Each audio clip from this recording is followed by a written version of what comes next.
सद्गुरु भगवान श्री सुखदेव कहते हैं, राजन, आज भगवान ने पूतना का कल्याण करके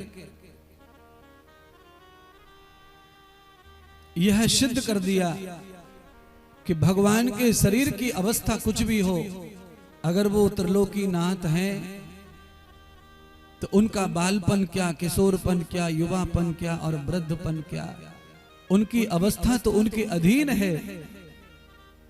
पूतना से अपवित्र हो गए भगवान, ऐसा मान करके सब लोग भगवान को गौशाला लेकर गए। वहां जाकर गौ पूजा करवाई, गौ के मूत्र से स्नान करवाया, गाय की पूंछ पकड़ के लाला की नजर उतारी। गाय ने प्रभु को दूध भी पिलाया और वात्सल्य भी दिया। चाट चाट करके गाय ने भगवान को अपना पुत्र के समान प्यार देकर सेवा की।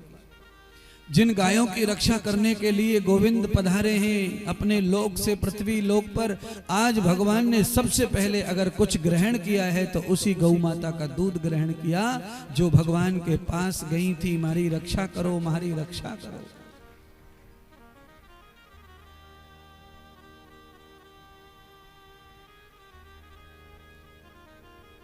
जिसने जीवन दिया है, जिसने प्राण दिया, उस गौ की रक्षा क्यों न करेंगे भगवान। गाय का आंचल पिला करके, गाय के दूध से नहलाकर, गाय के घी से काजल पाल करके आंखों में काजल लगाया और कन्हैया जी को आज स्नान करा के वस्त्र पहनाए। मोर की पंख कन्हैया जी के लिए वैराग्य और ब्रह्मचर्य के प्रतीक में माथे के मुकुट में लगा दी और भगवान के पैर के तलवे में काजल का टीका लगा दिया, टोटका कर दिया, जिससे किसी की बुरी नजर भगवान को ना लग जाए। आज भगवान के इस आनंद उत्सव में सारी गोपियां खूब नाच रही हैं, खूब गा रही हैं, जय जयकार हो रहा है महाराज।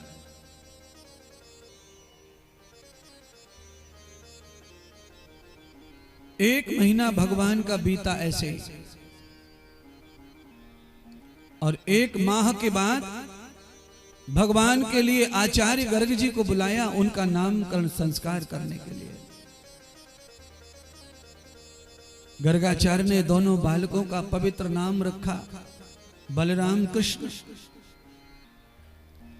यहां पर यशोदा मैया ने आचार्य जी के लिए भोजन पकाया और उस भोजन को आचार्य करने के लिए बैठे, मंत्र बोलकर आचमन करते, इतनी देर में भगवान जो है उनकी खीर को खा गए।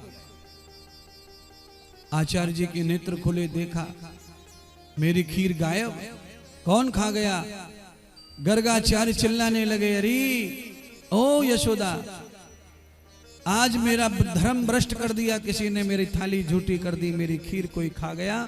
यशोदा दौड़ के आई, यहाँ तो कोई नहीं है मेरे अलावा गुरुदेव, आपकी खीर खाने वाला कौन है। यशोदा का ध्यान गया पल्ल के ऊपर, पालने में भगवान पड़े थे, देखा पालने में भगवान का मुंह लिथड़ा पड़ा खीर से।